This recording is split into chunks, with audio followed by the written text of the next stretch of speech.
cordial saludo para todos. En esta ocasión vamos a exponer sobre la filosofía guaraní. Esta exposición está a cargo de mi compañero Elian Fernando Hurtado, Sebastián Barrera y quien les habla Pablo Garcés. Para hablar de los guaraníes también es necesario mencionar a su pueblo hermano, los tupí. Estos fueron separados por las peleas constantes entre sus mujeres. Los tupí emigraron hacia el norte, los guaraní emigraron hacia el sur. Arqueológicamente se dice que estos pueblos eran unidos por su idioma y las costumbres, ubicados en el Mato Grosso, lugar donde se separaron hace al menos unos 1600 años. Los guaraníes migrando hacia el sur, donde se encontraban la mayoría de sus arqueologías, abarcando una amplia zona entre Bolivia, Brasil, Argentina, Uruguay y Paraguay. Vivían en las selvas por periodos, se asentaban en las orillas de los ríos y lagos. El parentesco conformaba la base de esta sociedad y en sus hogares podían vivir hasta 120 personas.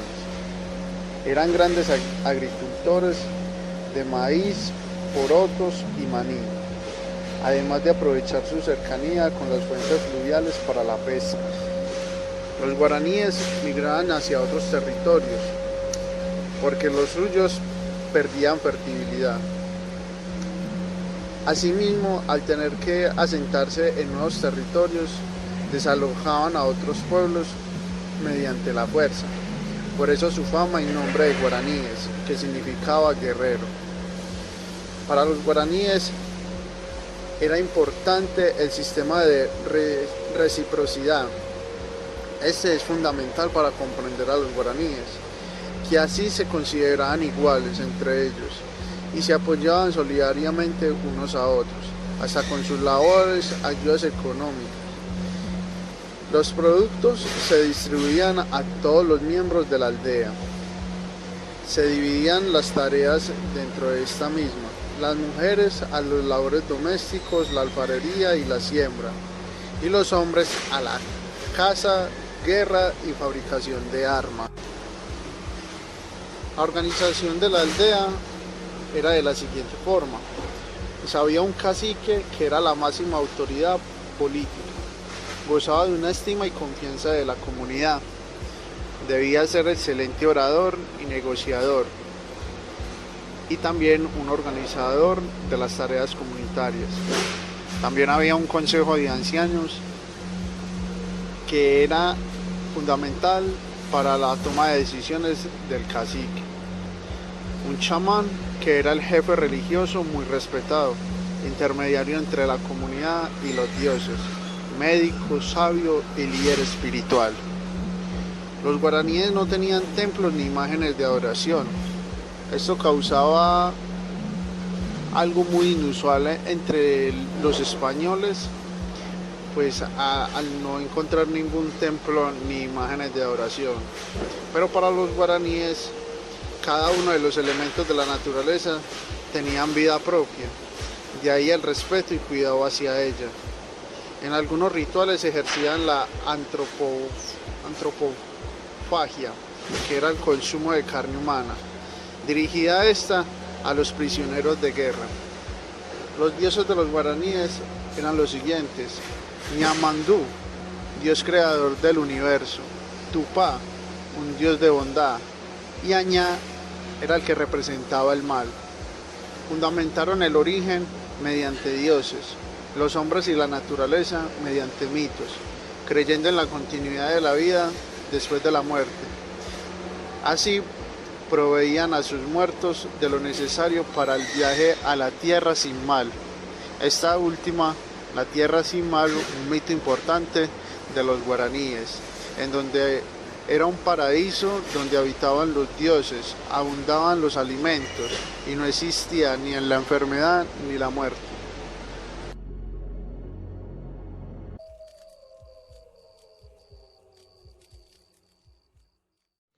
La filosofía guaraní o Teco Porá significa el buen vivir. El buen vivir Para los guaraníes significa estar bien con uno mismo, bien con la naturaleza, bien con la espiritualidad y bien con todo aquello que nos rodea. Entonces, para los guaraní, el tecoporá significa estar bien, bien en cuanto nos alejemos de todo aquello que nos estresa o nos genera alguna vulnerabilidad, algún miedo o algún estrés de más. Por ejemplo, para ellos se nos destaca que nosotros vivimos mal. ¿Por qué? Porque vivimos a toda hora con afanes, con acarreos, en estar pensando en una cosa y en la otra, afectando nuestra personalidad y nuestro cuerpo de forma indirecta o directamente. Entonces, para ellos, nosotros estaríamos en un mal vivir. En un mal vivir del capitalismo, en un mal vivir del consumismo, en un mal vivir de dictaduras, en un mal vivir en acabar todos los recursos humanos sin que haya esa recuperación o esa reciprocidad. Entonces, para ellos también existe ese mal vivir. ¿Qué es ese mal vivir? Ese mal vivir, que es el teajavi, significa acabar con todo aquello que, que no nos, que no nos, que no nos nutre, que no nos fortalece.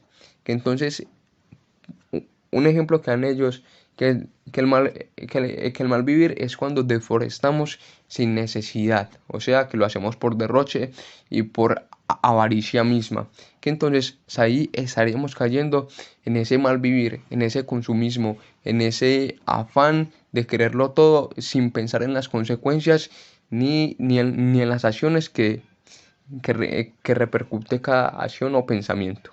Entonces la filosofía guaraní los que nos intenta de decir que es que tenemos que vivir bien en calma con uno mismo, en calma con los demás, en paz y en armonía, en esa reciprocidad, devolviendo todo lo bueno a la naturaleza, tratando bien a la naturaleza, a los espíritus y demás, sin hacerle daño a nadie ni afectar a nadie. Entonces, esta filosofía lo que trata de decir que es que para vivir bien no se necesita tener mucho o tener poco, sino estar bien con uno mismo y bien con los demás y demás, y ya. De eso se trata esta filosofía y ya. La cosmogonía para los guaraníes es algo muy relevante en su contexto.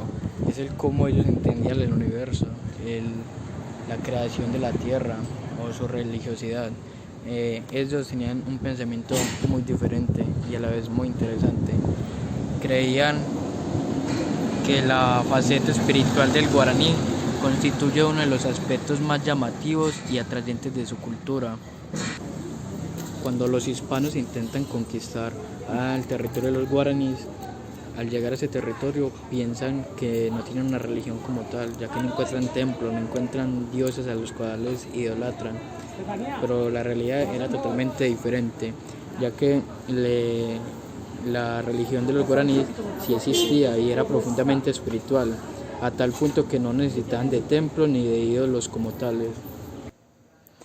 Para los guaraníes esa tierra y esta vida no eran perfectas, ya que para ellos existía un lugar que sí era perfecto, que se llamaba la tierra sin mal, y que todas las personas están encaminadas en lograr poder llegar a este lugar.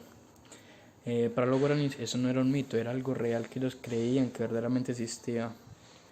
Tanto así que los guaraníes creían que ese lugar existía, que creían que la tierra está ubicada hacia el este, más allá del gran mar, o sea, el océano Atlántico. Esta creencia en la tierra sin mal generaba periódicamente grandes migraciones en su búsqueda, inspiradas por el mesianismo de algunos chameses o payé. Tanta creencia tenían así los guaraníes en algo real que creían que el cielo guaraní tenían unos principales cuerpos celestes que se observaban a simple vista y que nacieron de una forma muy particular. Así, por ejemplo, el cuerpo celeste Cuaraí, o sea, el sol, el producto de la unión entre Ñamandu, que es los dioses y nuestros padres, y Ñandesi, que es nuestra madre, quien muere durante el parto de Guaraní, o sea, el sol. Todo este tipo de pensamientos que tienen los guaraníes en cuanto al universo, la religiosidad, en cuanto a la vida misma, tomaba mucha importancia en cuanto a la Vía Láctea, ya que ellos creían que era el camino eterno, pues para ellos habrían llegado los primeros habitantes a la Tierra a través de esta. Entonces vemos como el universo es representativo en la cultura guaraní. Tanto así que hasta las estrellas tienen una importancia, ya que los indígenas al mirar el cielo miraban unas estrellas más grandes que otras, unas con un color más intenso, diferentes colores, y eso se reflejaba en las pinturas rupestres que ellos tenían, ya que por más grandes y más brillo eran más representativas y con mayor importancia dentro de la cultura misma. Pero si todo eso se ve reflejado en la vida misma o en las acciones que ellos tenían o pensamientos, también se ve reflejado en la muerte. Tanto así que ellos tenían dos formas de ver el cadáver. Una consistía en dejar abandonado el cuerpo del difunto durante algún tiempo, en ese tiempo para que sufriera el proceso de descarnización, y luego los huesos eran recogidos y depositados en el interior del japepo, y la otra forma era la de introducir el cadáver completo en el interior de una urna, acomodándolo en una posición fetal, lo cual era muy representativo y tiene un significado importante dentro de la cultura.